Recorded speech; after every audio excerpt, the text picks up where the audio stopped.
तुम जानना चाहते हो कि वहाँ पे क्या हुआ था?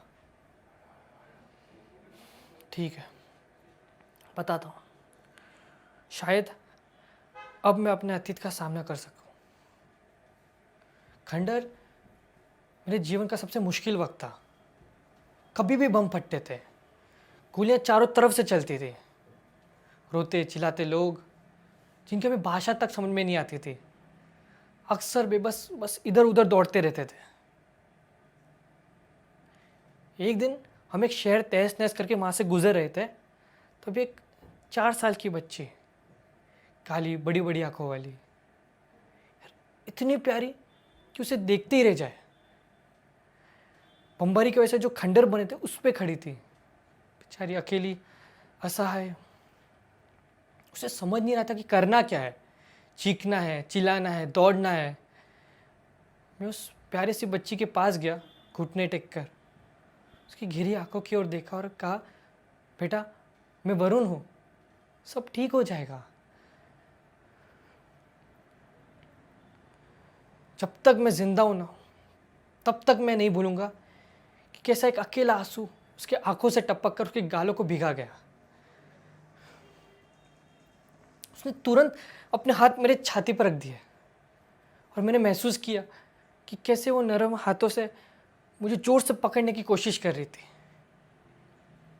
उस वक्त वो बच्ची जो कुछ महसूस कर रही थी ना, वो एहसास मेरे सीने में लिपट गया था।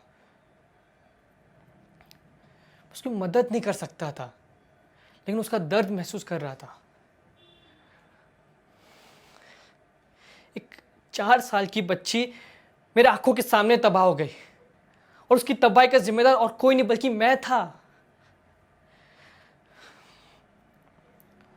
जब वो मेरे सीने से लगी हुई थी ना, तब मेरी नज़र नीचे ज़मीन पे गई और एक मलबे में एक हाथ दबा हुआ था। मैं समझ गया था कि वो हाथ उसकी माँ का था और इसलिए वो वहाँ से हिल नहीं रही थी। बर्बरता और बेबसी की इस मंजर ने मुझे बीमार कर दिया था। यार, हम लड़ाई ये सोच कर जाते हैं कि हम मानवता की भलाई के लिए लड़ेंगे, लेकिन एक गोद में एक डरा हुआ छोटा बच्चा पकड़े दुनिया को उसकी नज़र से देखते ना, तो फिर ये दिन, दुनिया, देश, सब कुछ बेमतलब हो जाता है। हम सोचने लगते हैं, सवाल करने लगते हैं, हर चीज़ पे सवाल करने लगते हैं। दिमाग ना एक सवाल के भंवर में तब्दील हो जाता है। साला ऐसा लगता है हम पागल हो गए। फिर सही क्या है, क्या गलत है?